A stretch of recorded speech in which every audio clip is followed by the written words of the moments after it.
Halo semuanya, selamat datang di channel ini. Seperti biasa, kita akan melanjutkan cerita Babang Zhang Yi yang semakin seru dan menegangkan setiap minggunya. Jadi, sebelum lanjut nonton, jangan lupa tekan tombol like, subscribe, dan nyalakan loncengnya, supaya kamu nggak ketinggalan video terbaru dari kami. Ketika Zhang Yi sedang berpikir, sebuah suara lembut terdengar di telinganya. Yang mulia Kaos, bisakah kau kembali menghancurkan tubuhnya? Mata Zhang Yi sedikit bergerak, lalu bertemu sepasang mata indah yang dipenuhi belas kasih. Dia adalah salah satu dari 4 penunggang wahyu milik gereja Junzeng. Penunggang wabah, Lei Bunes. Zhang Yi bahkan tidak menanyakan apa maksudnya, karena waktu sangat mendesak. Semua orang di sini adalah elit umat manusia, dan dia memilih untuk percaya. Baiklah, tatapan Zhang Yi setajam pisau, menatap tajam ke arah burung gila di langit yang sedang bertarung dengannya menggunakan kekuatan ruang. Kekuatan spiritualnya mulai menghitung koordinat lawannya. Energi asing dalam tubuhnya mulai beroperasi dengan cara yang belum pernah terjadi sebelumnya. Bukan lagi sekadar teleportasi ruang, melainkan lebih dalam menyentuh kekuatan dasar penyusun dunia. Pembelahan senar dimensi. Ia menekan dengan satu tangan ke udara, dan ruang di depannya tanpa tanda apapun. Pada lapisan dimensi yang tetap, tiba-tiba berubah. Senar acuan dimensi yang tak kasat mata, tercabut begitu saja di bawah kendalinya.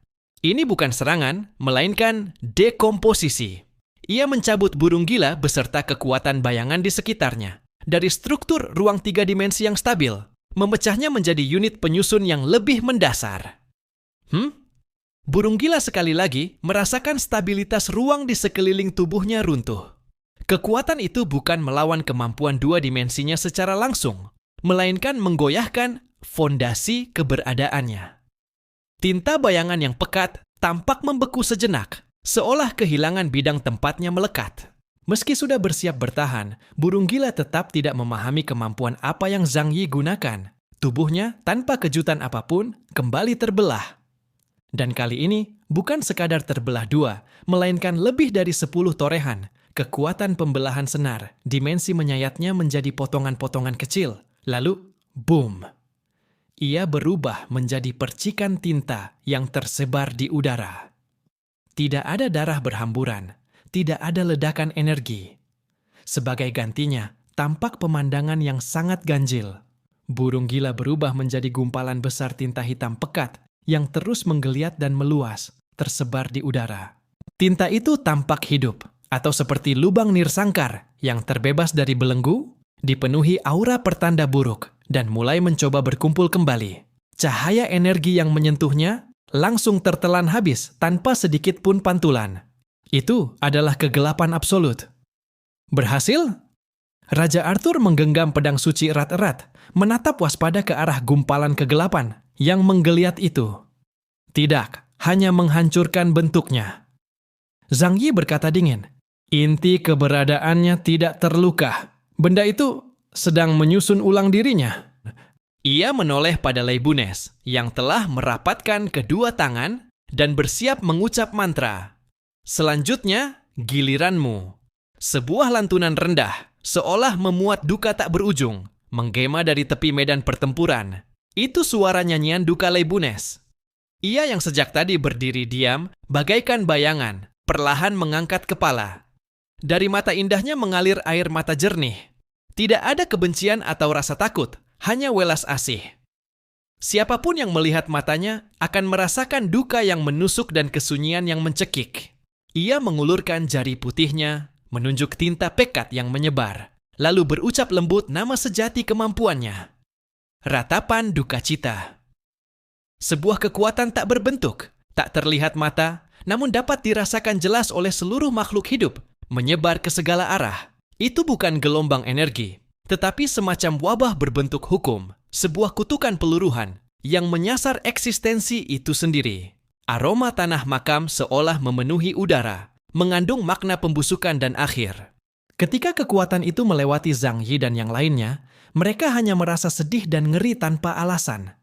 Namun ketika menyentuh tinta burung gila, perubahan mengejutkan terjadi. bagaikan disiram asam kuat atau seperti logam panas menempel di permukaan es. Tinta yang tadinya menyatu tiba-tiba mendidih dan bergolak. Di atas permukaannya muncul gelembung-gelembung kecil, menyerupai wajah-wajah meringis yang mengerang pilu, mengeluarkan suara rintihan halus namun tajam. Tanda-tanda tercemar dan tererosi terlihat jelas. Kecepatan ekspansi dan penyusunan ulang tinta itu melambat drastis, sebagian bahkan menjadi kusam dan menipis, seolah kehilangan vitalitas. Dari tinta di udara, terdengar raungan mental burung gila yang penuh rasa sakit dan kemarahan. Kekuatan ratapan duka cita itu ternyata dapat menginfeksi bentuk eksistensi non-fisik dan nyaris konseptual, seperti dirinya. Wabah ini tidak melukai tubuh, tidak menghancurkan energi, tetapi mempercepat peluruhan keberadaan itu sendiri. Benar-benar salah satu nemesis bagi makhluk yang bertahan hidup melalui bentuk khusus seperti dirinya. Inilah makna sejati wabah, memberi luka yang amat menyakitkan, lebih mengerikan daripada kematian langsung. Rasa sakit ekstrim dan luka pada inti keberadaannya memaksa burung gila meninggalkan bentuk tinta yang tak lagi bisa ia pertahankan. Tinta hitam itu menyusut cepat, lalu berkumpul kembali. Dalam sekejap, ia kembali menjadi sosok manusia. Namun burung gila yang muncul kali ini tampak lebih pucat, auranya kacau. Dan dalam tatapannya selain amarah, muncul pula rasa gentar. Ia menatap Leibniz dengan penuh kebencian. Dasar penyebar wabah terkutuk! Kau berani? Benar, makhluk yang bisa memecah tubuh menjadi elemen seperti ini paling takut serangan area. Kalau begitu, mata Zhang Yi berkilat tajam. Serangan Leibniz membuktikan dugaannya. Bentuk tinta burung gila memang aneh dan sulit dilukai. Tetapi bukan tak terkalahkan, justru memiliki kelemahan khusus, terutama melawan serangan hukum yang menyasar status eksistensi. Aku tahu cara mengalahkannya. Sekali lagi, hancurkan dia! Zhang Yi mengangkat sudut bibir, lalu yang pertama melancarkan serangan. Jarinya menoreh di udara seperti pedang. Pembelahan senar dimensi kembali dilepaskan. Baik! Odin mengangkat suaranya rendah namun mantap, dan kekuatan ilahinya tetap luas bagai samudra. Petir dan badai berkumpul di tangannya, membentuk palu perang raksasa yang menghantam dari atas. Excalibur! Raja Arthur juga mengeluarkan seluruh kekuatan. Cahaya emas pedangnya kembali bersinar terang. Kali ini langsung menargetkan tubuh burung gila. Benjamin Morgan menyeringai, menampilkan deretan gigi emas yang menyilaukan. Big Cash. Ia mengayunkan kedua tangan, dan dari telapak tangannya memancar hujan uang dolar emas yang menembak ke tubuh burung gila bagaikan senapan otomatis. Tombak spiral guceng meletupkan kekuatan petir. Daulan berubah menjadi naga hitam raksasa, mengumpulkan api yang membara, lalu menyemburkannya ke dada burung gila. Yang lain juga menyerang bergantian, menjadikan Zhang Yi sebagai pusat serangan, melancarkan hantaman tanpa jeda kepada burung gila. Serangan Zhang Yi bukan sulit dihindari, tetapi mustahil dihindari dan hanya bisa ditahan. Burung gila sudah belajar dari sebelumnya dan membentuk lapisan pelindung tinta hitam di sekeliling tubuhnya. Namun menghadapi serangan gabungan lebih dari 10 orang, dengan kekuatan setingkat uskup, kini ia tak mampu sepenuhnya bertahan. Bagaimanapun, ia sudah bukan lagi jenderal besar Kekaisaran Bulan Gelap. Puluhan tahun terkena polusi spiritual hutan matahari hitam telah membuat kekuatannya berlubang dan rapuh. Suara ledakan yang dahsyat dan benturan energi terdengar tanpa henti. Ruang terbelah, bumi merintih. Di bawah serangan ganas tanpa ampun dari semua orang, Guang Xiao meski berusaha keras bertahan, namun luka di tubuhnya semakin banyak. Serangan dari orang lain masih bisa ia hindari, namun serangan Zhang Yi sama sekali tak mungkin ia elakkan.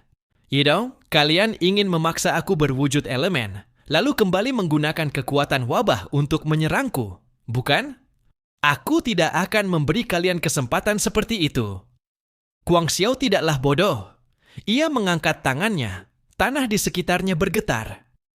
Terdengar suara menggelegar hebat, dan dari bawah tanah muncul gunung-gunung raksasa yang tersusun dari tumpukan tulang belulang. Berbagai jenis tengkorak mengepung semua orang. Asap hitam pekat menyembur dari sela-sela tulang mereka. Bahkan beberapa tulang, hanya satu tengkorak saja sudah tingginya puluhan meter. Itu semua adalah jasad para kuat yang tersesat atau terpaksa masuk ke hutan matahari gelap selama puluhan miliar tahun. Hanya dari ukuran tengkoraknya saja, sudah bisa terlihat betapa kuat mereka semasa hidup. Jasad memiliki kemampuan bertarung yang terbatas, tetapi menjadi wadah penyimpanan asap hitam polusi mental. Gunung tulang runtuh dan puluhan miliar tengkorak bergemuruh menggelinding ke arah mereka, sementara asap hitam pekat terus membumbung. Beberapa prajurit bangsa bulan hanya tersentuh sedikit saja. Tubuh mereka langsung seperti kertas putih terkena tinta, seketika menjadi hitam legam, mirip sekali dengan wujud tinta Kuang Xiao. Tak lama kemudian, mereka berbalik arah, senjata di tangan menargetkan rekan mereka sendiri. Jangan pedulikan mereka, bunuh Kuang Xiao, maka semuanya akan berakhir. Zhang Yi sama sekali tak menggubris tengkorak itu. Ia langsung memperluas jangkauan Shenluo Wanxiang. Baik tengkorak maupun asap hitam, untuk mengikis gerbang dimensi setidaknya butuh lebih dari 3 bulan, agar bisa benar-benar menembus 3.000 lapis pertahanannya. Semua orang jangan berhenti. Hancurkan dia! Zhang Yi berteriak, semangat tempurnya tengah memuncak. Penyebab utamanya adalah ia pernah bertemu seorang mutan berlevel kesatria yang mengalami gangguan jiwa. Ia terlalu menginginkan sumber kekuatan kesatria orang itu.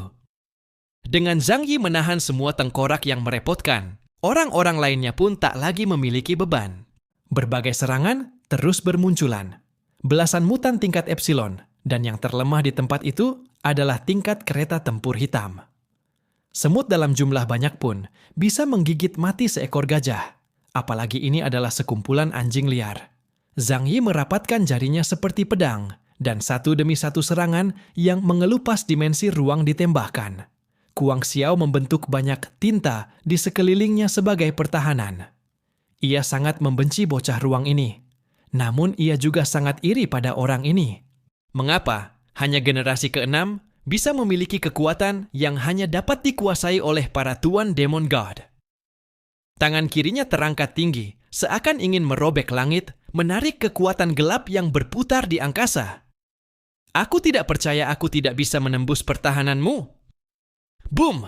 Awan gelap di langit seolah ditembus hingga tercipta lubang besar, dan sebuah banjir tinta raksasa sebesar bukit jatuh menghantam area tempat Zhang Yi berada. Kalimat ini, kenapa terdengar begitu familiar di telingaku? Dalam benak Zhang Yi, sekilas muncul bayangan banyak orang dari masa lalu. Ling Feng, Feng Huangyuan Ren, Li Zhanggong, hingga Itu Jiar dan Zheng Lao. Sebelum mati atau kalah, mereka semua pernah berteriak kalimat semacam ini. Ai, kenapa kalian tidak percaya kalau pertahananku nomor 1 di dunia? Meski begitu, Zhang Yi tidak pernah gegabah. Daya keluaran Demon God Armor Terminator dinaikkan ke batas maksimum, dan di tangan kanannya, sebilah pedang iblis terbentuk dengan cepat. Pedang iblis, Baoshi. Indeks kemampuan 25.000 poin. Setiap hari bertempur bersama Zhang Yi, sering diberi makan serangga tanah dan sisa-sisa sumber kekuatan. Setelah berputar ke sana kemari, kini Baoshi juga makin hebat, bahkan lebih makmur daripada sebagian besar anggota kesatria meja bundar. Kalau mengabaikan fakta bahwa ia mengalami mati otak, mengikuti Zhang Yi membuat hidupnya justru semakin baik. Zhang Yi menyerang sambil bertahan. Satu sisi menggunakan Shenluo Wanxiang untuk bertahan, sisi lain ia melancarkan serangan. Kegelapan menyusuri arus. Pusaran kegelapan terbentuk di belakangnya, gelombang hitam mengikuti pedang iblis, meluap ke depan, seketika membelah langit dan berbenturan keras dengan banjir tinta yang jatuh dari langit. Perbedaan kekuatan serangan keduanya tidak terlalu besar. Zhang Yi memang tak bisa sepenuhnya menekan Kuang Xiao, tetapi memang bukan itu tujuannya. Di sisinya, siluman kuda perak yang merupakan wujud Gu Cheng, naga hitam wujud Daolan, Raja Arthur, Benjamin Morgan, dan para mutan berlevel uskup hitam lain. Mereka adalah jerami terakhir yang cukup untuk mematahkan punggung unta. Hai! Serangan dari segala arah menghantam tubuh Kuang Xiao. Pertahanan Kuang Xiao benar-benar hancur. Tubuhnya kembali seperti porselen pecah, dihajar menjadi tinta yang tercerai-berai. Kali ini, tintanya tampak jauh lebih redup, Proses penyusunannya kembali juga lebih lambat, dan jelas terasa adanya rasa sakit serta kelemahan. Zhang Yi menarik napas panjang. Konfrontasi macam ini bukanlah hal yang ringan baginya. Namun untunglah, waktunya telah tiba. Suster ratapan, Lei Bunis, merapatkan kedua telapak tangannya, melantunkan nyanyian, kembali melancarkan ratapan duka untuk menyerang Kuang Xiao. Tubuh Kuang Xiao telah dihancurkan, namun ia masih bisa mengendalikan tinta membentuk sungai hitam, menggunakan tubuh energi murni untuk menghapus kekuatan wabah secara paksa. Jurusan sama, bagaimana mungkin ia tidak waspada? Ia tentu tak akan mudah terkena untuk kedua kalinya. Melihat serangan itu tak membuahkan hasil, Suster Lei Bunis menunjukkan wajah kecewa. Bagaimana tidak? Perbedaan kekuatan mereka terlalu besar. Begitu Kuang Xiao waspada, kemampuan Lei Bunis hanya efektif untuk serangan pertama. Namun apakah ini akhir? Tentu tidak. Karena Zhang Yi mengumpulkan kekuatan semua orang, bukan demi membuatnya memberikan sedikit rasa sakit wabah. Yang ia inginkan adalah menyelesaikan lawan sepenuhnya. Xin Xin, tangkap peluang ini dan hancurkan dia. Dia pasti tidak akan mampu menahan kekuatanmu. Zhang Yi berteriak. Begitu suara itu jatuh, dari bayangannya muncullah gadis bernama Yang Xin Xin, mengenakan gaun perang hitam. Ia memandang dingin Kuang Xiao, yang mulai kembali ke wujud manusia, mengangkat tangan putihnya, dan dari kabut hitam besar di belakangnya, muncul boneka malaikat yang telah hancur bentuknya. Pembunuhan sejati Zhang Yi adalah Yang Xin Xin. Senjata hukum kausal, satu-satunya kekurangannya adalah sulit mengenai target. Namun sekali saja mengenai sasaran, hasilnya akan sangat mencengangkan. Zhang Yi sengaja berteriak seperti itu untuk membuat Kuang Xiao mengira bahwa kemampuan Xin Xin mirip dengan Lei Bunis. Serangan berbentuk energi. Serangan, di tangan boneka malaikat jatuh, sebuah busur hitam terbentuk, dibangun dari simbol-simbol terdistorsi dan garis-garis kausal. Satu anak panah, yang juga terbentuk dari kode maya dan aliran informasi mimetik, telah terpasang pada talinya. Yang Xin Xin mengendalikan boneka malaikat itu, menundukkan kepala, sementara boneka mengerikan itu, meski seperti mainan, memiliki sepasang lengan kuat yang menarik busur besar itu. Panah hitam itu mengarah tepat ke tinta hitam yang menjadi tubuh Kuang Xiao. Virus Momim memuat. Yang Xin Xin dengan lembut melafalkan perintah, dan boneka jatuh dari langit pun melepaskan tali busurnya. Anak panah meme itu melesat tanpa suara angin, tanpa gelombang energi. Ia seolah tidak pernah berada di dimensi ini, langsung menembus ruang dan materi. Kuang Xiao secara naluriah memadatkan sejumlah besar tinta hitam, yaitu energi aneh ruang yang mampu mengikis dimensi. Secara prinsip, 99% serangan energi tidak dapat lepas dari sifat energi itu sendiri. Serangan jenis ini, meski bentuknya tidak dapat ditebak, tetap bisa ditangkis lewat penetralan energi. Sama seperti apapun yang digunakan lawan, busur, tombak, atau senapan mesin, selama sebuah benteng tebal dibangun, serangan itu dapat ditahan. Namun, tidak bisa menahan gas beracun. Hukum sebab akibat adalah sebuah aturan, bukan tubuh energi itu sendiri. Karena itulah, anak panah meme menembus lurus dinding perisai energi ruang hitam milik Kuang Xiao. Ketika menyentuh tinta hitam itu, anak panah langsung menyatu ke dalamnya. Kesadaran spiritual Kuang Xiao sempat tertegun. Ia tidak merasakan rasa sakit seperti inkarnasi tintanya diserang, hanya seperti hembusan angin lembut yang lewat. Hanya ini, namun pada detik berikutnya, ia akhirnya menyadari ada yang sangat tidak beres. Ini adalah... Tidak! Sebuah jeritan panik meledak dari kedalaman tinta. Kuang Xiao merasakan ada sebuah perintah yang dingin dan absolut, sedang dipaksa dituliskan ke dalam kesadarannya, mengubah hakikat dirinya. Pikirannya mulai membeku, kendali tubuhnya mulai terenggut. Seolah ada tak terhitung benang tak terlihat yang membelitnya, hendak mengubahnya menjadi boneka yang dikendalikan orang lain. Kendali dari ranah konsep seperti ini jauh lebih menakutkan baginya daripada luka fisik. Jangan harap. Sebelum benar-benar kehilangan dirinya, Kuang Xiao mengeluarkan raungan putus asa, menggunakan kemampuan cadangan terakhirnya. Pemisahan sebab akibat. Ia sekali lagi dengan mengorbankan sebagian eksistensi, memaksa memutus hubungan sebab akibat anak panah, virus meme yang sedang berfungsi. Bagaikan sepotong jiwa yang dicabik paksa, tinta hitam yang membentuk tubuh Kuang Xiao mendidih hebat, lalu tiba-tiba mengerut, kembali membentuk wujud manusia. Namun kali ini, ia jatuh berlutut dengan satu kaki di udara, batuk keras darah hitam. Auranya melemah sampai titik paling parah. Wajahnya pucat seperti kertas, matanya dipenuhi ketakutan dan kebencian yang meluap setelah selamat dari kematian. Ia menatap tajam Zhang Yi dan Yang Xinxin, terutama gadis yang tampak polos itu. Untuk pertama kalinya, ia merasakan dinginnya kemungkinan dirinya akan mati. Pengguna kekuatan aturan adalah kelemahan terbesarnya. Terlebih lagi, kemampuan lawan adalah jenis kendali, tipe kemampuan yang paling dibencinya, terutama untuk wujudnya yang tidak beraturan. Berhasil! Arthur menggenggam pedang suci erat-erat. Wajah pucatnya dipenuhi semburat merah karena kegembiraan. Serangan sebab akibat seperti ini, meski tubuhnya bisa terpecah, tetap akan memengaruhi tubuh aslinya. Dia tidak sanggup menahannya. Benjamin Morgan secara refleks menggosok ujung jarinya. Sebuah koin emas melompat di antaranya. Ia menyeringai lebar. Sudah kukatakan, dengan mengumpulkan hampir semua elit puncak bumi, selama menemukan caranya, tidak ada tulang yang tidak bisa digerogoti. Kali ini kita pasti menang. Bahkan Odin yang selalu tenang, mata tunggalnya memantulkan sorot lega. Pertarungan berkepanjangan dengan intensitas tinggi menghadapi kemampuan aneh semacam ini membawa tekanan yang luar biasa besar. Namun Zhang Yi sama sekali tidak mengendurkan kewaspadaan. Tatapannya justru semakin tajam, mengunci tinta hitam yang terus terpelintir, berusaha menyingkirkan polusi meme itu. Ia tahu lebih daripada siapapun bahwa makhluk berkekuatan 50.000 titik, terutama seorang yang terkontaminasi oleh dosa kemarahan, Samael, dan bertahan hidup 500 tahun di tempat mengerikan seperti hutan matahari hitam, tidak mungkin hanya memiliki trik sepele itu. Binatang terluka yang hampir mati adalah yang paling berbahaya.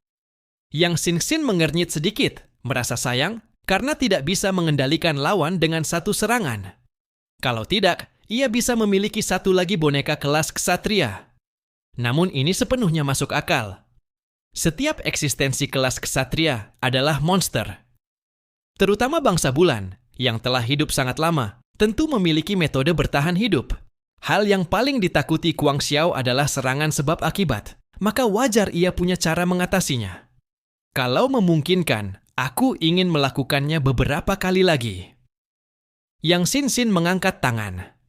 Anak panah boneka jatuh dari langit berubah menjadi biru redup. Di luar sebab akibat, ia juga memiliki kekuatan serangan yang murni. Yang Xinxin, dengan nilai anomali 38.000 titik, adalah monster sejati yang diakui oleh dua ksatria agung suku Yihen. Nilai anomali yang diimpikan semua orang untuk ditingkatkan, baginya bisa ditembus dengan sangat mudah. Tuan kekacauan, mari kita lakukan lagi. Di telapak tangan Saladin, angin badai bayangan kacau terkondensasi. Ia kapan saja bisa menyerang bersama Zhang Yi? Baik. Zhang Yi menjawab tanpa ragu sedikit pun. Namun matanya tetap serius. Seorang kelas ksatria, meskipun gila, tidak mudah dibunuh. Benar saja, binatang itu mencium aroma bahaya. Auranya berubah semakin mengerikan. Sudah sangat lama, dan ini pertama kalinya aku merasakan sensasi seperti ini. Pendatang dari bumi. Sudah tumbuh sampai sejauh ini? Hehe, sayang sekali. Hari ini kalian semua akan tinggal di sini, menjadi makanan bagi Tuan Sang Dewa Iblis. Kuang Xiao menggenggam pedang raksasanya, namun tak kuasa menahan diri untuk menekan dadanya sambil batuk keras. Memaksa memisahkan eksistensi dirinya 2 kali telah menyebabkan luka yang sangat parah. Kalian yang memaksaku.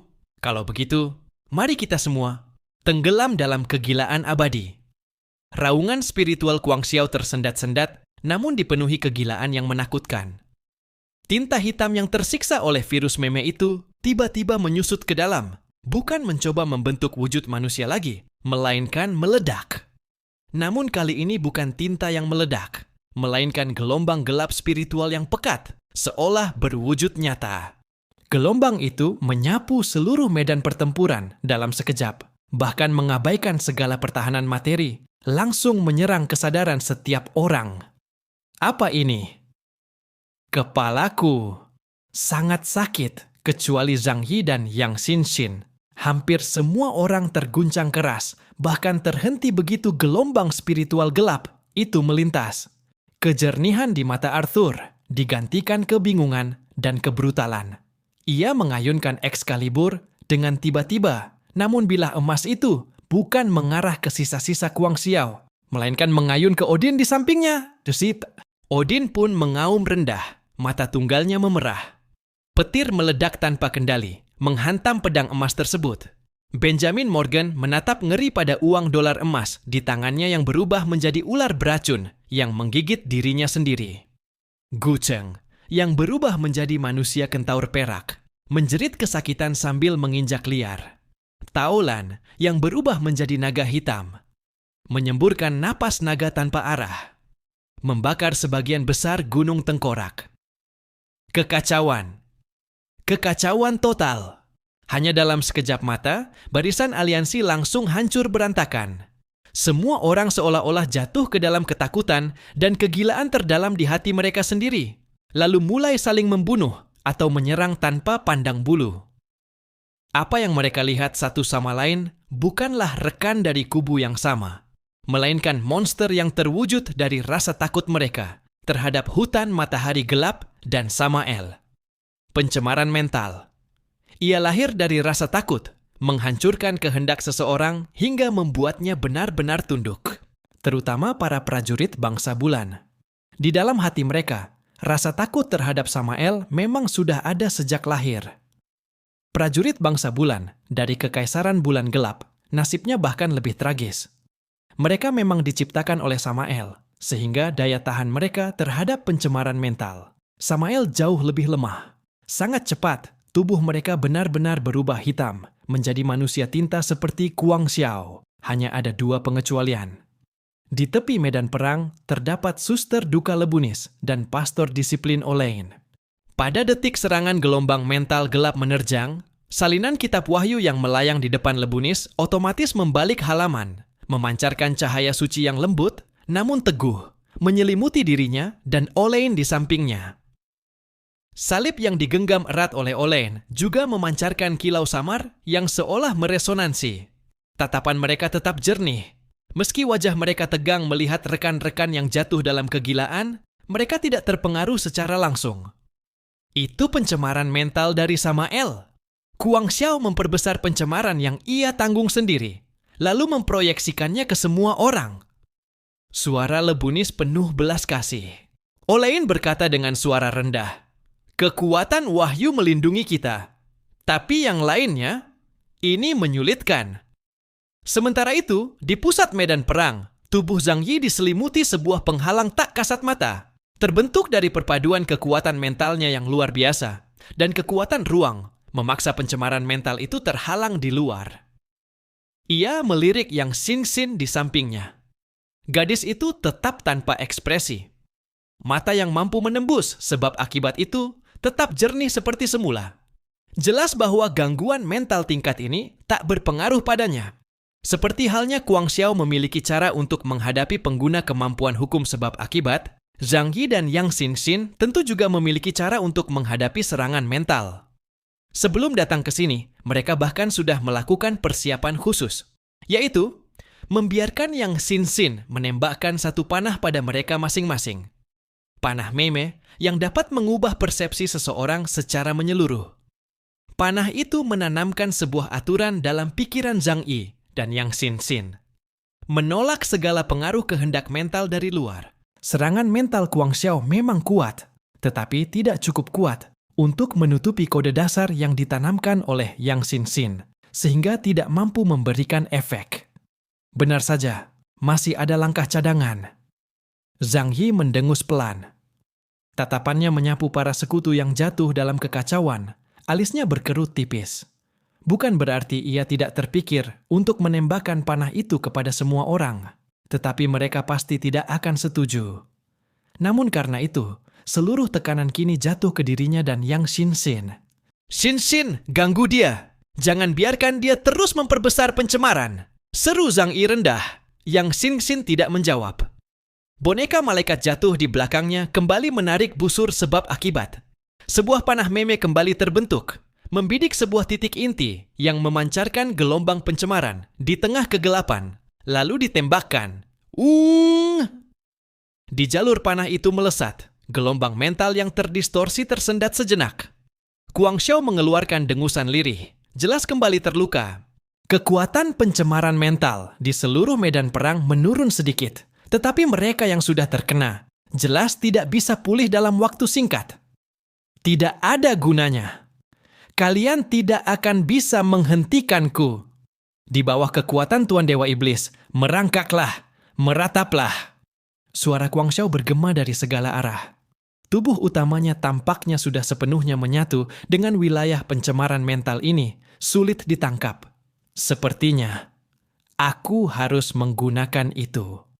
Zhang Yi menarik napas panjang. Tatapannya menjadi sangat fokus. Ia sadar, metode biasa tidak bisa mengakhiri keadaan Guang Xiao dengan cepat. Jika dibiarkan, para sekutu yang terjerumus dalam kegilaan bisa kehilangan nyawa. Zhang Yi menutup mata kirinya. Ketika ia membukanya kembali, mata kirinya telah berubah menjadi sebuah bandul waktu kuno. Jarum menitnya bergoyang ringan dan mengeluarkan satu bunyi danglang. Lalu seluruh dunia, relatif terhadap Zhang Yi sendiri, masuk ke dalam keadaan berhenti total. Jarum menit waktu, sekejap langit biru. Dengan membungkus diri menggunakan kekuatan waktu tingkat tinggi, lalu memasuki percepatan hingga mendekati kecepatan cahaya, ia menciptakan kondisi di mana dirinya menjadi satu-satunya yang bergerak dalam dunia yang berhenti total. Waktunya hanya 1 detik, namun 1 detik sudah cukup baginya untuk melakukan banyak hal. Seperti menemukan dengan tepat posisi tubuh asli Guang Xiao dalam ruang kacau yang diselimuti kabut hitam itu, lalu menguncinya. Namun Zhang Yi tidak menyerbu untuk menyerang, karena serangan biasa jelas tidak dapat membunuhnya. Di dunia yang benar-benar berhenti, dalam 1 detik itu, ia tampak bergerak perlahan, namun sebenarnya luar biasa cepat ketika ia mengangkat tangan kanan. Kesadarannya menyelam ke ruang dimensi lain. Sebuah pintu ruang penyimpanan yang ia sembunyikan pun terbuka. Sebuah kekuatan yang jauh lebih kuno, lebih dingin, dan lebih berwibawa daripada pedang iblis Baos mulai ia panggil. "Ling, pinjam kekuatanmu sebentar." Saat niatnya dipancarkan, bayangan sebuah pedang perlahan membentuk wujud di tangannya. Itu adalah sebilah pedang besar berwarna biru es. Bilahnya seperti dipahat dari es abadi yang tak akan pernah mencair, memancarkan cahaya hening sekaligus mematikan. Pada bagian gagangnya tertanam sebuah permata yang seperti bintang beku. Begitu pedang itu muncul, suhu di sekitarnya turun drastis. Bahkan kabut pencemaran mental yang menyelimuti udara tampak membeku dan melambat. Pedang suci, pedang kekekalan penghakiman. Senjata legendaris yang dibuat dari teknologi tertinggi bangsa Ihen juga merupakan senjata eksklusif milik kesatria pedang, Ling. Harus diketahui, pedang inilah yang dulu mampu menebas Mamon menjadi beberapa bagian dan menyegelnya. Zhang Yi menggenggam hilt pedang kekekalan. Penghakiman dengan kedua tangan menuangkan seluruh energi supernya tanpa sisa, lalu menancapkan pedang itu dalam-dalam ke tanah. Domain. Pedang tanpa batas. Plang! Sebuah lengkingan pedang yang nyaring namun merdu menggema, seolah menembus waktu. Dengan titik tusukan sebagai pusat, sebuah lingkaran cahaya biru es menyebar seketika, meliputi area beberapa kilometer. Di mana cahaya itu lewat, struktur ruang berubah secara fundamental. Hutan matahari gelap yang semula hancur dan gersang lenyap, berganti menjadi sebuah domain yang dipenuhi tak terhitung. Banyaknya bilah pedang semi-transparan, berwarna biru es yang melayang. Domain pedang tanpa batas, teknik gabungan waktu dan ruang. Setelah pengalaman bertarung dengan Zheng Lo, serta bimbingan Ling, pemahaman Zhang Yi tentang kekuatan super semakin matang, seolah ia memiliki guru terbaik di dunia. Inspirasi teknik ini berasal dari rantai pengikat ruang milik Zheng Lo, sebuah kemampuan yang dapat mengisolasi ruang dan memaksa musuh untuk bertarung tanpa bisa kabur. Bilah pedang biru es itu memiliki ukuran dan bentuk berbeda-beda. Ada yang sebesar papan pintu, ada pula yang tipis seperti rambut. Pedang-pedang raksasa berwarna biru es menjulang tinggi, membentuk menara megah. Di bawah kekuatan ganda waktu dan ruang, serta tajamnya pedang keabadian penghakiman, lahirlah niat membunuh yang paling kuat, langsung mengarah ke Guang Xiao. Pedang-pedang itu melayang diam di udara, berputar perlahan, membentuk menara besar menyerupai arena gladiator Romawi kuno yang menjulang hingga menembus langit. Tak seorang pun tahu berapa banyak pedang seperti itu yang ada.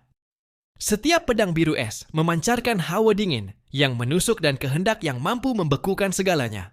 Inilah domain terkuat yang dapat diciptakan Zhang Yi saat ini, hasil penggabungan kekuatan ruang miliknya dengan hukum kekekalan unsur es milik Ling, domain pedang tanpa batas.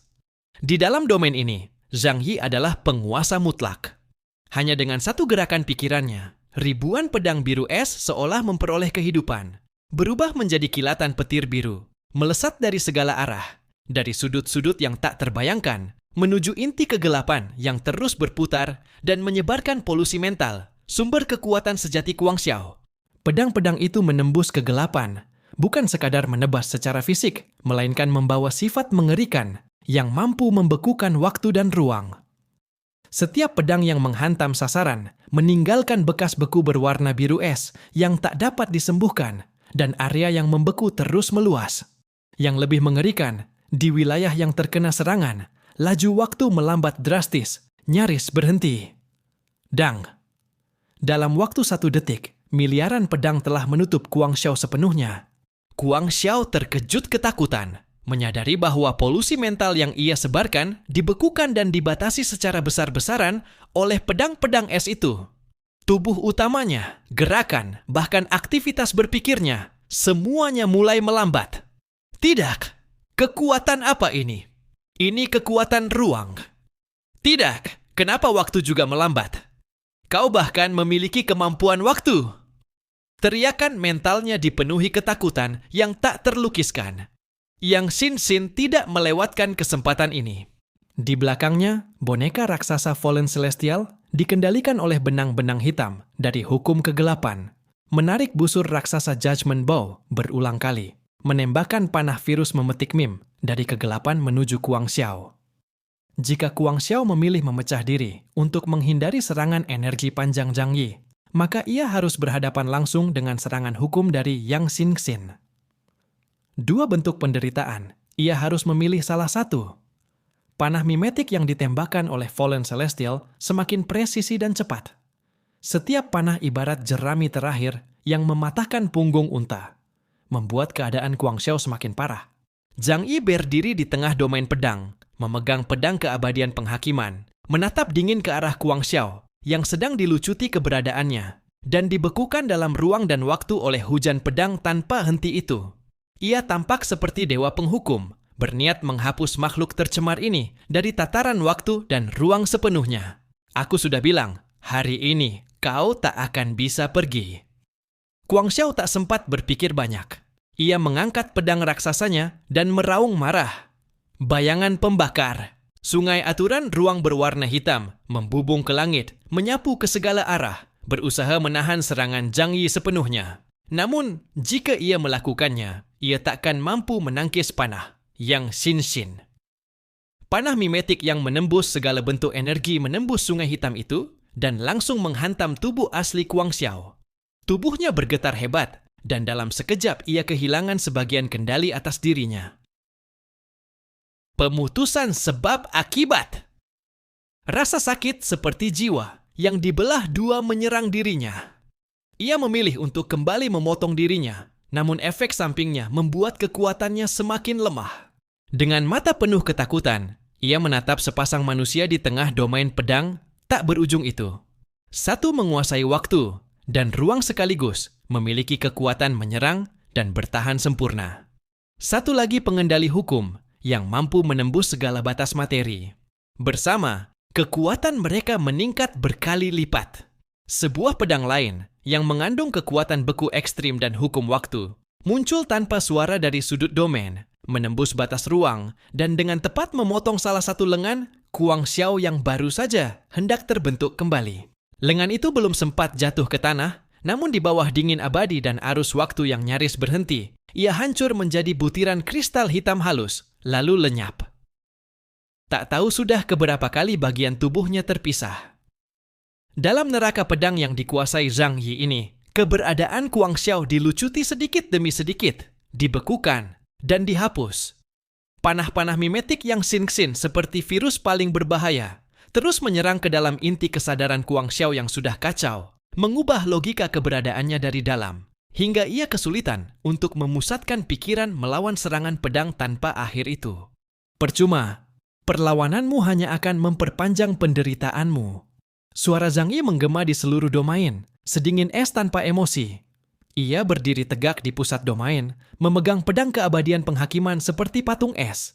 Hanya cahaya data di matanya yang berkilau, menandakan bahwa ia tengah mengendalikan setiap pedang dengan presisi mutlak.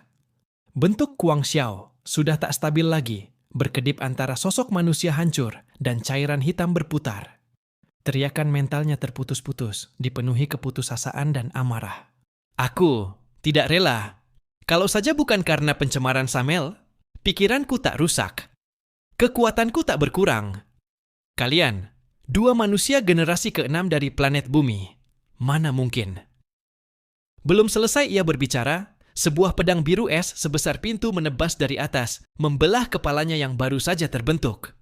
Hampir bersamaan, sebuah panah mimetik dari Yang Xingxin menembus inti kegelapan itu dengan presisi sempurna. Ah! Jeritan yang begitu menyayat, seolah jiwa benar-benar dirobek, menggema di seluruh domain pedang. Inti energi kegelapan yang mewakili keberadaan. Kuang Xiao menyusut dan mengembang dengan hebat, lalu seperti balon yang tertusuk, mendadak mengerut menjadi titik hitam pekat, dan kemudian meledak dan lenyap. Ribuan pedang biru es yang melayang di udara berhenti seketika, lalu perlahan memudar ke dalam kehampaan. Domain pedang tanpa batas pun menghilang.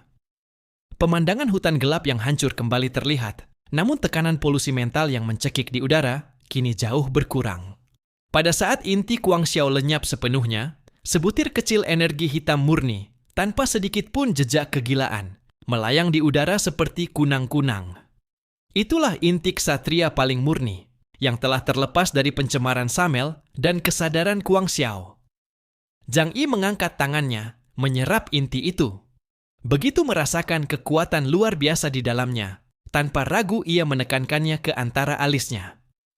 Boom! Suara petir menggema dalam tubuhnya. Energi yang luar biasa deras mengalir liar, bagaikan sungai banjir, memenuhi tubuhnya. Di layar taktisnya, indeks kemampuan supernya melonjak gila-gilaan, naik 2.000 poin dalam sekejap, dan akhirnya stabil di angka 47.000. Dan itu baru hasil penyerapan awal. Sisa kekuatan inti itu masih mengendap di dalam tubuhnya, menunggu untuk perlahan dicerna oleh waktu. Namun, tepat pada saat Kuang Xiao, sang burung gila, tewas, sebuah kesan spiritual yang sangat lemah, namun luar biasa jelas, ibarat kilasan cahaya yang kembali memasuki benak Zhang Yi dan Yang Xingxin. Itu adalah sisa samar-samar dari kejernihan terakhir Kuang Xiao. Suara itu putus-putus, merupakan kehendak pikiran yang perlahan menghilang. Hehehe, menang ya? Sayang yang kalian bunuh. Hanya seekor makhluk gila yang menyedihkan. Jika aku di puncak kejayaanku, kalian tak akan bisa membunuhku. Hati-hati, hutan matahari gelap. Di sini ada lebih banyak keberadaan yang jauh lebih menakutkan dariku. Dulu aku begitu terkontaminasi hingga kehilangan jati diri. Zhang Yi menegang, seketika menanyakan melalui naluri spiritual. Feng Gu dan Xun Liuxing ada di mana? Kau pernah melihat mereka? Kesan yang hendak sepenuhnya menghilang itu menjawab putus-putus. Dua orang itu yang kemudian menerobos masuk. Mereka menuju pusat untuk mencari perempuan penyihir malam. Perempuan penyihir malam. Dia 100 kali, 1000 kali lebih menakutkan dariku. Kata-kata itu terhenti di situ. Jejak keberadaan terakhir Kuang Xiao pun lenyap sepenuhnya. Zhang Yi dan Yang Xinxin saling memandang. Kedua mata mereka memancarkan keseriusan. Perempuan penyihir malam, nama yang terdengar penuh firasat buruk, dinilai oleh Kuang Xiao sebagai entitas yang 100 kali lebih menakutkan darinya. Tepat saat itu, lingkungan di sekitar mulai berubah dengan aneh. Seperti lukisan minyak yang pudar, ilusi-ilusi yang terbentuk akibat pencemaran spiritual Kuang Xiao perlahan lenyap.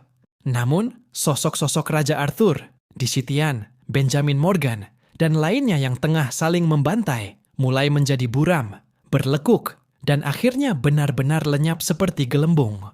Pemandangan nyata yang selama ini tertutup oleh pertempuran dan ilusi kini terkuak tanpa ampun di hadapan mereka berdua. Mana lagi kemah aliansi? Mana lagi sekutu yang berjuang bahu-membahu?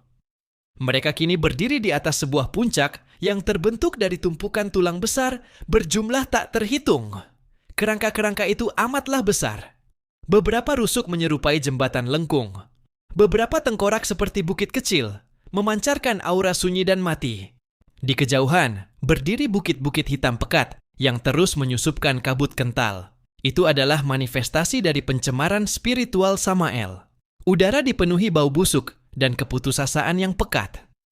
Pertempuran koordinasi aliansi yang tampak sengit tadi, selain pertarungan nyata Zhang Yi dan Yang Xinxin, serta dukungan singkat Leibniz dan Olen di bawah lindungan Wahyu. Ternyata semuanya, selain itu, adalah ilusi besar yang diciptakan Kuang Xiao sekarat dengan pencemaran spiritualnya. Raja Arthur dan yang lain, mungkin sejak saat Kuang Xiao memulai pencemaran skala besar, sudah tenggelam dalam kegilaan bertarung sendiri-sendiri, dan bahkan mungkin sudah lama ditelan oleh hutan matahari gelap. Yang mereka lihat sebelumnya hanyalah sebagian naskah yang Kuang Xiao ingin mereka saksikan. Tatapan kosong. Yang Xinxin menyapu pemandangan neraka nyata itu, lalu ia berkata pelan, "Sejak awal dia mencoba meruntuhkan pikiran kita. Pemandangan berjuang bersama itu dibuat agar kita lengah, sehingga ledakan pencemaran akhir lebih mudah menghancurkan kita." Zhang Yi terdiam, menatap pedang abadi penghakiman di tangannya yang terasa semakin padat, merasakan kekuatan yang melonjak dalam tubuhnya. Hatinya girang, tetapi juga bertambah berat. Mereka itu entah kemana? Aku tidak percaya mereka semua ditelan hutan matahari gelap. Kuang Xiao sudah mati, tetapi kengerian hutan matahari gelap baru saja membuka sedikit mukanya. Tujuan Feng Gu dan Xun Liuxing adalah perempuan penyihir malam, sedangkan di depan mereka ada entitas yang 100 kali lebih menakutkan daripada Kuang Xiao. Zhang Yi mengerutkan kening, keraguannya semakin dalam. Menurut intel, Xun Liuxing sebagai percikan tidak punya banyak kemampuan tempur. Kekuatan Feng Gu paling tinggi setara dengan Gu Cheng dan Daulan. Tapi bahkan kami yang datang ke sini kesulitan menghadapi Kuang Xiao. Dengan apa mereka bisa kabur? Dan lagi, perempuan penyihir malam yang mereka cari. Ia membuka data intel dari 2 kerajaan besar yang diberikan kepadanya, berisi daftar nama semua orang yang diduga memasuki hutan matahari gelap dalam rentang waktu hampir 10.000 tahun. Di antaranya tidak sedikit yang kekuatannya amat luar biasa. Perempuan penyihir malam. Sebenarnya yang mana di antara mereka? Zhang Yi menemukan dalam daftar itu lebih dari 10 imam bulan hitam dari Kekaisaran Bulan Gelap, serta penjaga bulan perak dari Kekaisaran Bulan Gemilang. Mereka masuk hutan matahari gelap karena berbagai alasan, tak seorang pun kembali. Jika mereka semua masih hidup, pasti akan menimbulkan masalah jauh lebih besar bagi Zhang Yi kelak. Cari dulu orang-orang itu. Zhang Yi memandang sekeliling. Kuang Xiao sudah mati, ilusi perlahan lenyap. Para penyintas tidak akan terlalu jauh dari sini. Sedang ia berpikir cara mencarinya, tiba-tiba tanah di bawah kakinya retak. Zhang Yi menatap tajam ke arah retakan itu. Jarum waktu dalam penglihatannya aktif. Saat berikutnya, ia melihat sebuah kepala anjing putih merayap keluar dari tanah. Itu kepala Brian. Ia memandang Zhang Yi dan Yang Xinxin, lalu melihat sekeliling, baru menghela napas lega. Oh, sialan. Akhirnya beres juga, ya? Mereka barusan benar-benar gila. Tiba-tiba teriak-teriak dan langsung mengayunkan pedang besar ke arahku. Untung aku cepat menghindar. Brian merayap keluar, menyalak wof, wof, wof, sambil berlari ke samping Zhang Yi. Masih lebih aman ikut kamu, bro kesayanganku. Kau tidak terpengaruh ilusi? Zhang Yi bertanya penasaran. Brian dengan bangga berkata, sekadar halusinasi, bagaimana bisa mempengaruhi tekad dan keberanianku yang teguh? Namun Profesor Da Vinci tanpa sungkan langsung membongkarnya. Otak makhluk ini sudah kurekayasa, jadi tidak akan terpengaruh sinyal abnormal dari luar. Tapi mereka entah kemana, kita juga tidak tahu arah mana. Brian menatap alat medan magnet di pergelangan tangannya yang jarumnya kacau, lalu menghela napas tak berdaya. Awal yang buruk sekali. Zhang Yi memandang Brian. Hei, Brio kecil, kau kan seekor anjing, hidungmu mestinya tajam kan? Bisa bantu cari di mana mereka? Brian mengangkat kedua tangannya, seperti berkata, LeBron James. Tempat ini dipenuhi bau mayat, sistem penciumanku hampir rusak. Lagi pula mereka tadi bertarung sampai gila. Siapa tahu mereka lari sejauh mana. Mungkin mereka semua mati saja. Zhang Yi mengacungkan ibu jari. Mulutmu manis sekali. Yang Xin mengusulkan. Kalau begitu kirim sinyal untuk mereka. Bentuk peluncur sinyal itu seperti karakter Han, tembak ke langit. Dengan begitu, mereka akan melihatnya dari jarak jauh manapun. Suruh mereka berkumpul di pusat hutan matahari gelap, itu saja. Zhang Yi berpikir sejenak, lalu mengangguk. Ide bagus. Sekarang kita semua menyebar, masing-masing bertarung dengan kemampuan sendiri. Semoga mereka semua selamat.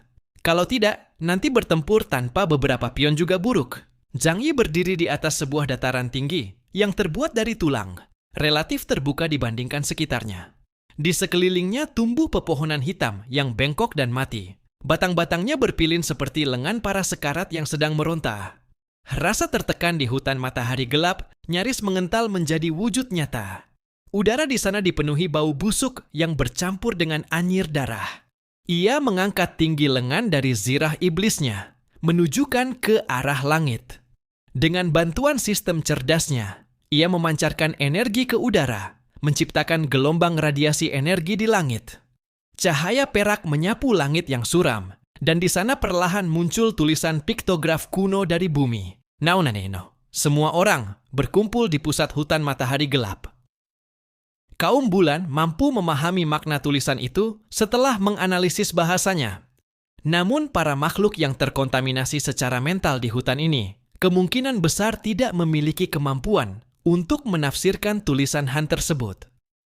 Dengan begitu, pesan itu bisa menjamin keselamatan orang-orang lain yang menuju pusat hutan.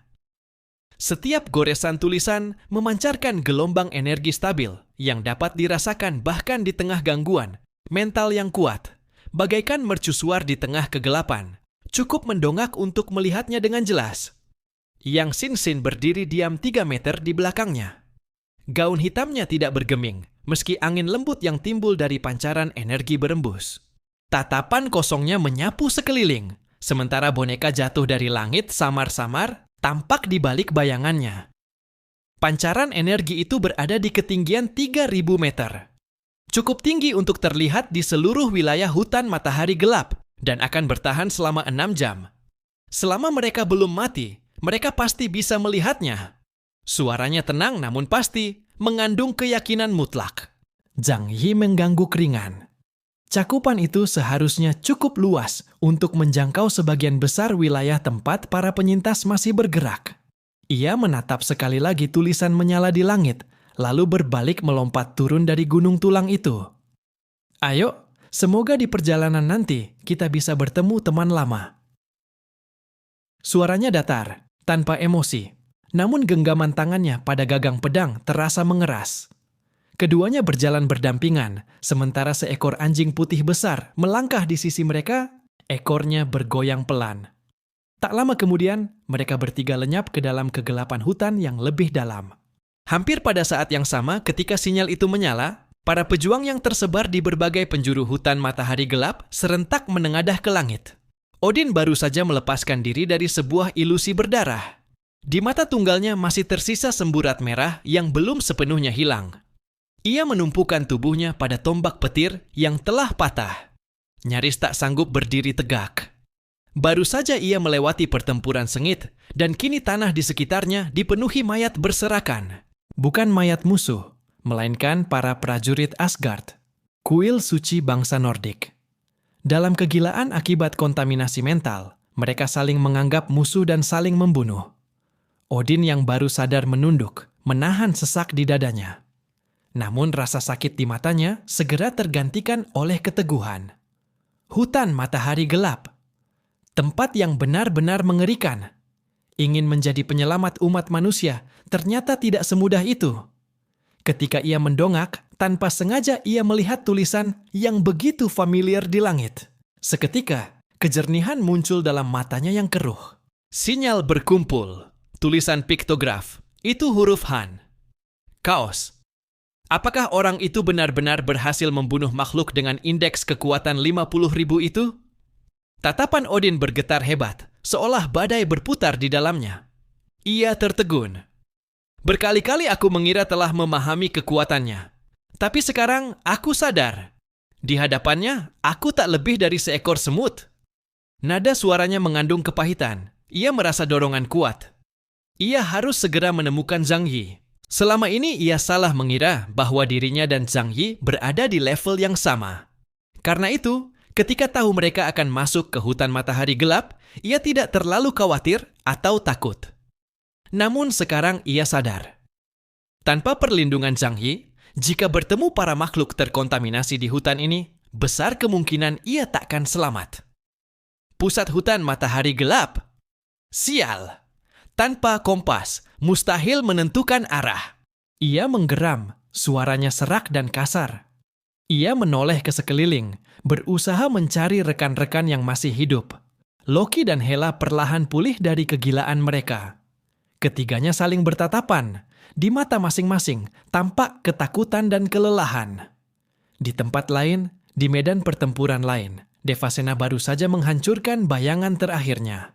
7 harta suci yang ia bawa tampak redup dan kehilangan sinarnya. Ia menyeka darah di ujung bibirnya, menatap sinyal di langit. Akhirnya, ada arah. Ia tersenyum getir, lalu segera menentukan arah dan melesat cepat di antara pepohonan kering. Tubuhnya berkelebat bagai bayangan. Di sisi lain, Benjamin Morgan berada dalam keadaan paling menyedihkan. Sang kapitalis besar itu bersembunyi di balik penghalang emas yang telah retak. Setelan mahalnya kini hanya berupa kain compang-camping. Melihat sinyal di langit, ia menghembuskan napas lega. Namun, matanya segera beralih pada tumpukan uang yang berserakan di tanah. Wajahnya menegang. Bisnis kali ini rugi besar. Ia menggerutu pelan, lalu cepat-cepat merapikan pakaiannya dan bergerak menuju arah pusat. Di wilayah beku ekstrim, Dewi musim dingin Morana baru saja membekukan rekan terakhirnya yang telah kehilangan akal. Alexei berdiri di sampingnya, kedua tangannya mencengkeram kapak besar. Tubuh kekarnya tegang bak beruang kutub, lihat ke sana. Ia menunjuk ke arah langit. Morana menengadah, dan benar saja, tulisan buatan Zhang Yi bersinar di kejauhan. Mata biru esnya menatap ke arah itu, ia mengangguk pelan.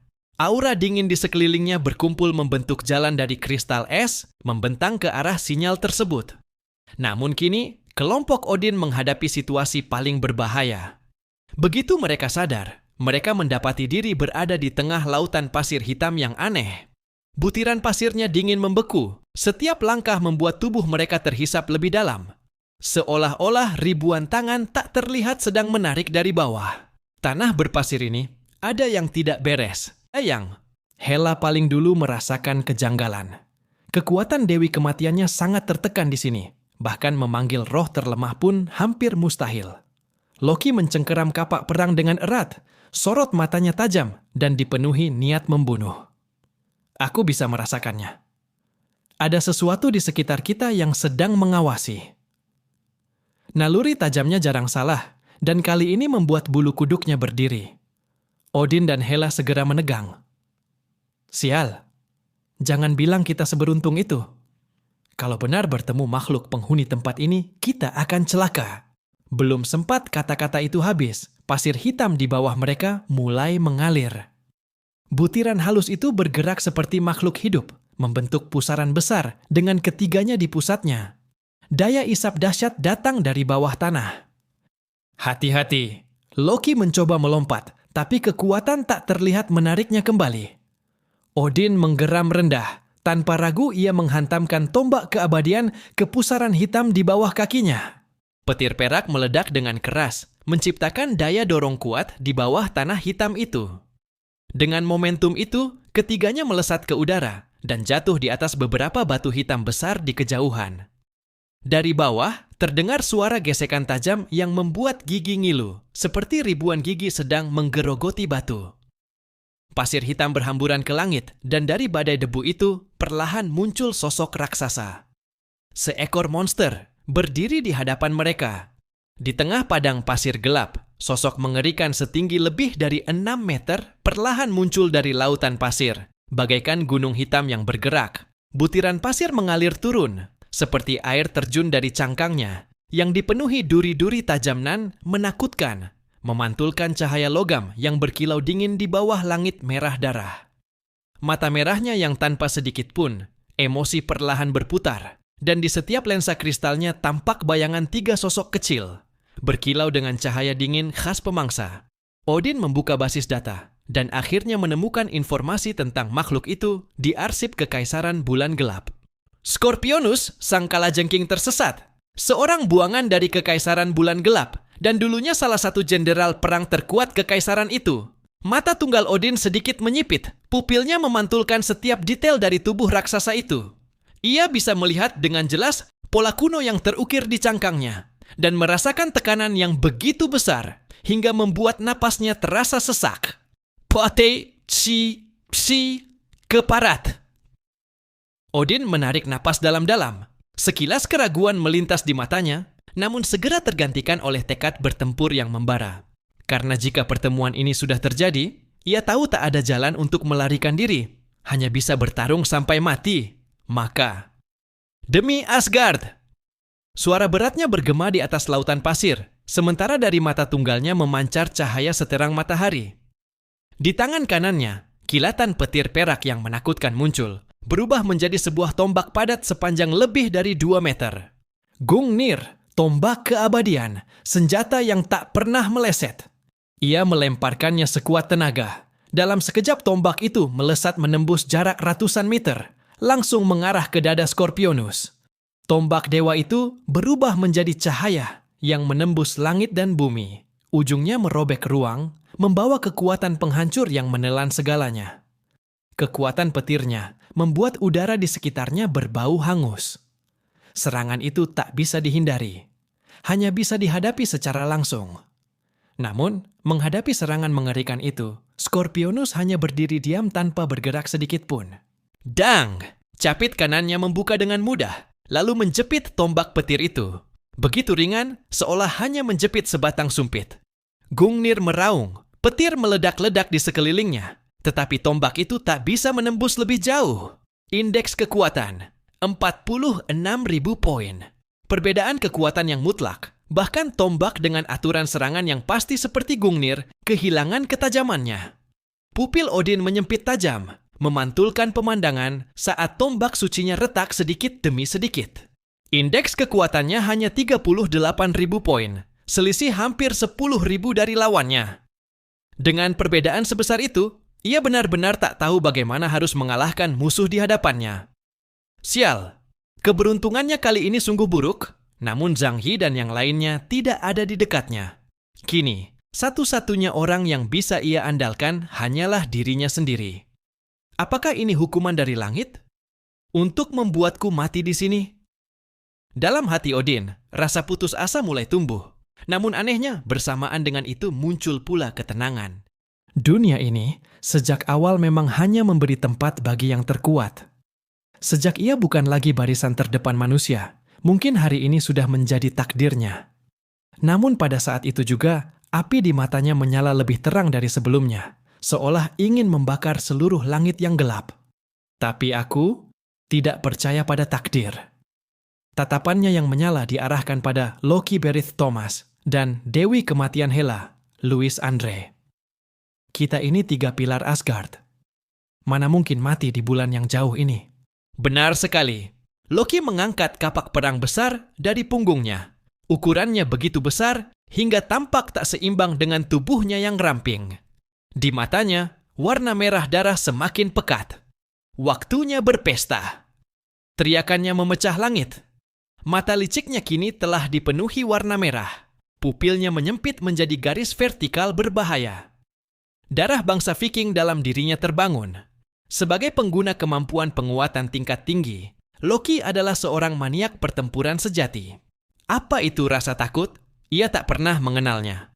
Sekuat apapun musuh di depannya, ia akan menghunus senjata dan melawan. Rune-rune di kapaknya menyala satu persatu. Garis darah menjalar di wajahnya, dan kegilaan bersama semangat juangnya hampir meluap keluar dari tubuhnya. Boom! Tubuhnya melesat di atas pasir hitam seperti peluru meriam, menerjang Scorpionus dengan kekuatan badai. Kapak perang di tangannya meledakkan cahaya merah seperti darah, mengarah ke kepala kalajengking itu dan menghantam dengan keras. Matilah kau! Seruan itu menggema, penuh amarah dan semangat bertarung. Dalam ayunan kapak itu, hanya sosok Scorpionus yang memenuhi pandangannya. Segala rasionalitas telah digantikan oleh naluri pertempuran. Melihat serangan manusia itu, bibir Scorpionus sedikit terangkat, memperlihatkan senyum ejekan. Ekor panjangnya menjulur tinggi, dan dari ujungnya ditembakkan cahaya merah menyala. Cahaya itu lebih pekat dari darah, membawa hawa kematian yang tajam. Seperti sabit sang maut yang datang menjemput jiwa. Kemampuan Scorpionus, Death Ray, sinar kematian. Cahaya merah itu melesat seperti pedang penghakiman. Kecepatannya bahkan melampaui serangan Loki. Meskipun Loki sangat cepat, saat sinar itu mendekat, ia bahkan tak sempat bereaksi. Dalam pupil merah darahnya, ia melihat dengan jelas datangnya cahaya maut itu. Setiap detailnya terlihat, dari udara yang terdistorsi di sekeliling sinar, hingga riak halus yang muncul saat ia menembus ruang. Sssst. Cahaya kematian itu dengan mudah menembus energi pelindungnya, lalu menembus tubuhnya yang telah diasah melalui ribuan pertempuran. Seperti jarum tajam yang menembus daging, sinar itu menembus tubuhnya. Aku. Ternyata selemah ini. Pupil Loki melebar, matanya penuh ketidakpercayaan. Sebelum ia sempat mendekati lawannya, tubuhnya sudah terhempas dari udara. Perbedaan kekuatan itu terlalu besar. Tak ada sedikit pun peluang untuk melawan. Inilah yang disebut keputusasaan. Odin dan Hela yang melihatnya langsung menegang. Mereka tahu betul seberapa kuat pertahanan dan kecepatan Loki. Dari ekor kalajengking itu, cahaya merah kembali menyala. Death Ray siap ditembakkan lagi. Ketika kematian Loki tampak tak terhindarkan, suara lantang bergema. Kerajaan kematian. Mata biru es Hela memancarkan kekhawatiran, tapi segera berganti menjadi tekad. Kedua tangannya menekan pasir, dan lautan pasir itu berubah menjadi lautan lengan pucat. Dalam sekejap, tangan-tangan spiritual berwarna merah gelap muncul dari bawah tubuh Scorpionus dan mencengkeramnya dengan kuat. Tanpa sempat bereaksi, tubuh Scorpionus sudah dipenuhi genggaman tangan para arwah. Tubuh Loki jatuh ke tanah, meski dadanya berlubang. Ia menahan rasa sakit dan berteriak, kembali mengangkat kapak raksasanya, lalu melompat tinggi dan menebas dengan sekuat tenaga. Odin juga tak menyia-nyiakan kesempatan singkat itu. Kedua tangannya membentuk genggaman di depan dada. Dari mata tunggalnya, kilatan petir menyala. Di tangannya muncul tombak hitam yang diselimuti petir penghancur. Tangan kirinya memegang Gungnir, tombak keabadian. Tangan kanannya menggenggam Nidhogg, tombak petir hitam. Ini adalah serangan terkuat yang bisa ia lepaskan. Ragnarok, senja para dewa. Ia mengaum dan melempar kedua tombak petir itu. Matanya menyala dengan tekad untuk mati bersama musuh. Pada detik itu, ia seolah kembali ke masa muda. Masa ketika ia berjuang di 9 dunia, tanpa rasa takut sedikit pun. Saat kedua tombak itu meninggalkan tangannya, seluruh padang pasir berguncang, seolah langit dan bumi ikut bergetar oleh serangan ini.